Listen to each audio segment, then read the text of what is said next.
Before we begin this morning, Mr. Lawson is here to explain some of the changes taking effect in response to public health concerns. Good morning, Rajah Scholars and Champions, and to all of our staff. I appreciate everyone paying close attention. I want to give you the latest updates and what's happening because we have a lot of people that are panicking or hearing misinformation. I've had students ask, they said, does that mean graduation's canceled? No, it does not. So I want to give you the latest information and share with you. First and foremost, to all of our staff, one of the things I created for you before I heard from the district was an Indio High School response to the coronavirus epidemic that's happening currently. As I get information, I will place at the bottom of that response, it will have the date and the time so I can keep you informed of what's happening in real time as we hear from the Public Health Department, the Center for Disease Control, and from our governor's office. All of those three groups are having phone conferences or live conferences with our district cabinet throughout the day, yesterday and today. They are on a constant interaction between those groups. So as I get information, I am posting it. I want to remind several people of where they find it because I've had some that have said, where do we find that information? So number one, I sent an email that has the link. Second, if you go into the weekly bulletin that's online for all of the staff, under information, it's number one on the information. Two, in your Google folder, if you go to the bottom and look at shared with me, you will see listed there, Indio High School response, it's there. If you go into Google Classroom for the staff, you will see at the very top in your classwork, the first category is that. So I've provided in lots of ways so that you can access, and I want to encourage you to do so. What I want to share with all of the staff and students next is where we're at the moment. And for all of our staff, on my update, the very bottom of the update are these two paragraphs that I want you to make sure you're looking at and reading. I had someone ask me, oh, the governor said anything with more than 250 people has to be canceled. Does that mean we can't have lunch together? No, if you look at the county health department and the governor, it said those gatherings are for outside of our school, all those large gatherings. That's why Coachella Fest, why Disneyland, some of these large groups are canceling, postponing, or closing. At the bottom of his note, it says specifically, this does not apply to when you go grocery shopping or when you're going to a school. There are certain things that are exempt from his edict and his order that he gave yesterday. So let me share a few things that are important. Number one, this virus, you don't catch the virus just by looking and smiling at someone. They have to be contagious. And if they sneeze on you and those droplets that are containing that virus, that's one of the ways that it's transmitted. It is not something that lives long on a countertop. That's why we are disinfecting every classroom and all the door handles. That's why we're cleaning those. So remember, if you're washing your hands with soap and water and keeping them washed and clean, we're encouraging people, just like, for me, instead of shaking hands or hugging people, I'm trying to remember fist bump or elbow instead, because that's what the health department has told us to do. So we want to just be careful. One of the things that they've asked us to do is use social distancing, which means to try to keep enough space between you and other people. They say 3 to 6 feet for the most part. So if you think about the length of your arm, you want to be about from your shoulder to your fingertips. That's what would be considered social distancing. Anything closer puts yourself at risk if that person happens to be contagious. If they're not, that social distancing is important to follow, but they're not contagious. So we want you to not overreact. Make sure you're washing your hands and following all those rules for keeping things nice and clean. In every classroom, we have 2 extra custodians that are here for the next few weeks. We don't know how long they'll be assigned. They are here until further notice from the district. Every evening, those custodians are working with our own. Our custodians are trashing out classrooms and trying to take care of our school as usual, but their duties are restricted, and the 2 additional custodians we have, so that every night they're going around and disinfecting and cleaning every one of our classrooms and surfaces across the campus, restocking soap. When soap dispensers get empty, if we're not aware, please let us know. They're making sure that we restock soap for you. They're disinfecting doorknobs, desktops, counters. Teachers, anything that you're not going to be using that you are concerned might get sprayed and ruined if it gets wet from a disinfectant, please put it away if you're not using it. Put it in the cabinets so that the less amount of stuff that is out that's not in use, the better, so that they can disinfect and help keep you safe and the students safe. This is one of the safest places you can be, is at a school. So we want to make sure we're taking care of all of you in that regard. Now, for some of the changes, and I will be sending this out to our Parents, I'll be putting it out on our social media and to an email to your MyDS account and to our parents. There are a few things that went in place last night. So today, that's what our administrative team is going to meet with me, all of our assistant principals and I, so that we can map out the list and send it out so that there's no confusion. All field trips, events, athletic travel, all of those things are suspended. Does that mean everything's canceled? I want you to understand the difference. Suspended means you don't get to do it now. It doesn't mean it's canceled forever. It means right now, those are suspended. Things are changing rapidly because as we wait to hear from the public health or the governor, certain things change. 3 days ago, things were not canceled. Today, those are canceled. That may change, but as of right now, I am telling you, things are not canceled, they are postponed until we know how long this restriction lasts. It could be the restriction lasts for 6 weeks until the virus peaks, spikes, and is over with.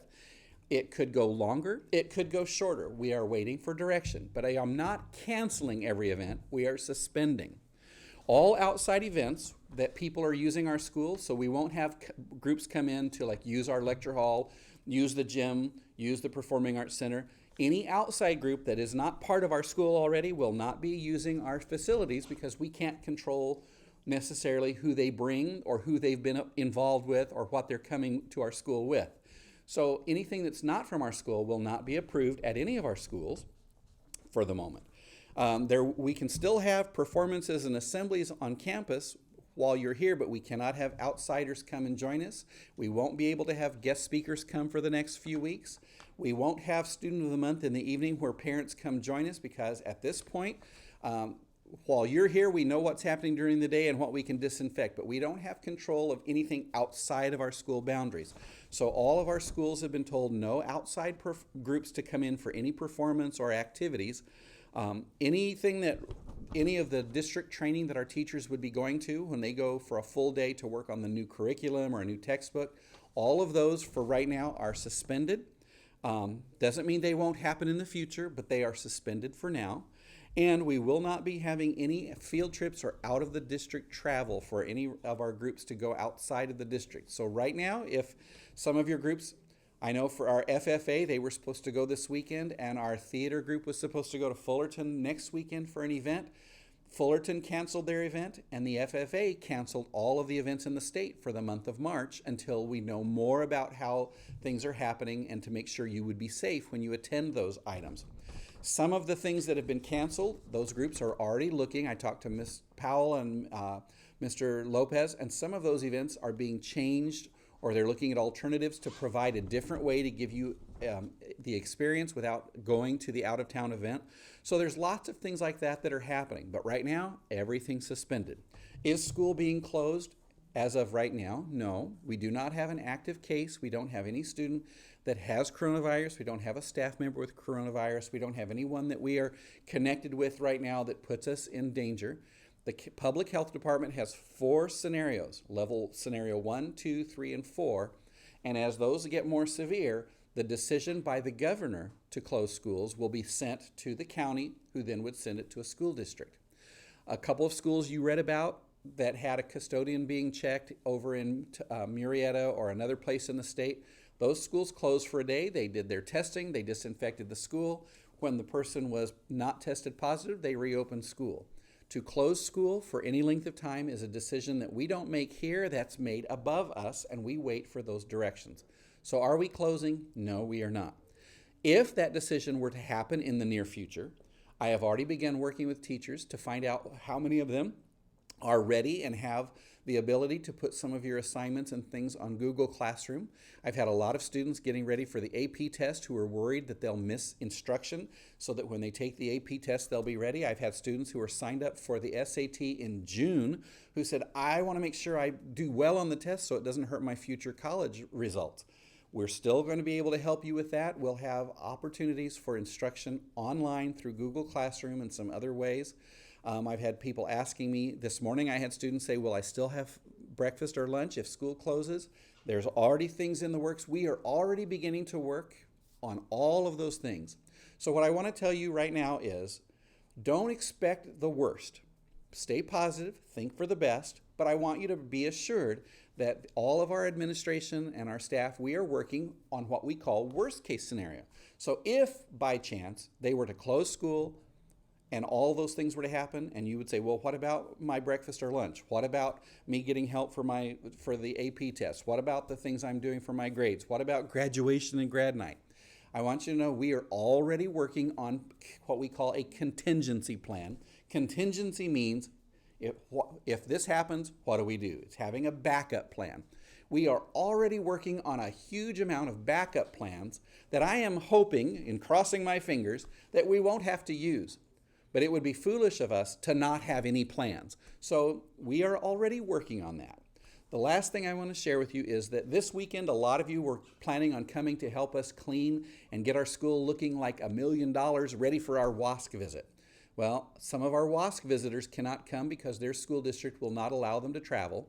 And the accreditation division for the entire western part of the country has contacted us and said that they are rescheduling all 200 WASC visits. Now, that doesn't mean it's canceled. I don't know if that means it will happen in September, or if it's going to happen in May, or if it's going to happen in April if we don't close. We don't know yet. This was a decision last night that I was given at about 4 o'clock.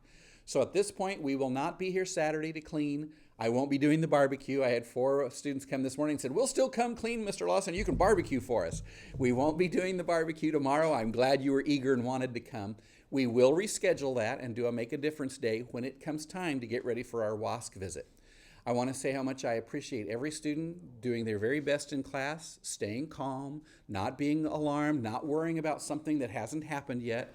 We want to keep everyone informed. We want to keep everyone safe. But there's no reason to panic, because what does panic do? Even if something were to happen, panic takes your thinking, and instead of you thinking logically and safely, it changes your thinking and puts it up here in the front of your brain where you react rather than think proactively. We don't want anyone to react. We want to be wise in our decisions and safe and orderly so that everything works out smoothly. So, just to remind you, we are working on contingency plans for whatever could possibly happen, and I will keep you informed along the way. For all of our teachers, please be sure and check those links regularly. I am updating them throughout the day. I put the date and time, and at the bottom is always the latest information. I've given it to you in multiple ways. When I get back to my office, before I finish visiting, I've already been through 2 of our wings. I'm going to be in every class today, and as I make the rounds to visit, before I do that, I'm going to go back to the office, send all those links to you again one more time to make sure all of our staff knows where to find that information so that everyone knows what's happening, feels comfortable, confident, and assured. But I'm proud of all of our Rajas for doing their very best. There's no reason to panic. Even if we face a crisis at Indio High School, we know how to do it calmly and work together as a team and as a family to get through anything that comes our way. We've been through big things before. We've had fire, we've had a gas leak, we've had the tuberculosis scare. Years ago, before I was here, there was a swine flu epidemic that happened in the world, and it impacted this school. Indio High School knows how to survive anything that happens. We always pull together and we come out on top. And I know we will this time too, because everyone works together. So thank you for doing your best. Thank you for listening. I know I've talked a long time with a lot of information. And teachers, I would appreciate, please be sure in your class today, what I'm going to ask is 3rd period, because we're going to be close to the end of the class. In 3rd period, so that nobody misses out, I would like every teacher, 3rd period, right after attendance, pull this up when I send you the link, and I want you to review these 2 pieces that are at the end. I'm going to go back in the document and I'm going to highlight them in color so you know which 2 I'm talking about. But the part that talks about the governor's response and the county health response, please review that in your class, 3rd period, so everyone understands what I just finished saying, so that nobody at lunch comes out and said, what about this? Or who said that? Or where do I find this? I want to make sure everyone is informed. So 3rd period, after attendance, every classroom is going to review. Thank you for your attention. I don't want to be a downer, so with that, I'm going to turn it back to the desk so they can tell you all the great things that are still happening for your being here at school.